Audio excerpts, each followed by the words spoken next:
আসসালামু আলাইকুম দর্শকবৃন্দ, দেখুন আমাদের চট্টগ্রাম আদালত পাড়ার সিজিএম ভবনের নিচে একটি গাছ দেখুন, ছাদের কিনারায় বড় হয়েছে এই গাছটি।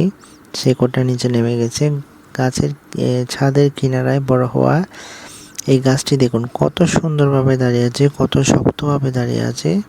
আর গাছটির সাইজটা দেখুন, অনেক বড়। গাছটা অনেক বড়। এই গাছটা দেখুন শিকড়টা নিচে নেমে গেছে এই গাছের, কিন্তু এর মেইন গোড়াটা হচ্ছে ছাদের দোতলার কিনারায়।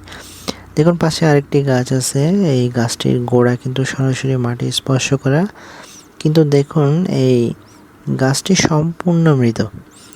এই গাছটি সম্পূর্ণ মৃত, একটি পাতাও নেই, নট এ সিঙ্গেল লিভ। এই গাছটা সম্পূর্ণ মৃত, কিন্তু এই যে দোতলা ছাদের কিনারে বড় হওয়া এই গাছটা কত সুন্দরভাবে দাঁড়িয়ে আছে। মহান আল্লাহর কি সৃষ্টি। এই গাছটি কেউ যত্ন নেয় না, কিন্তু এই গাছটির কত সুন্দরভাবে দাঁড়িয়ে আছে, কত সুন্দরভাবে গাছটি দাঁড়িয়ে আছে। মহান আল্লাহর কি সৃষ্টি। আর এই দেখুন এই গাছটি একদম মৃত, একদম।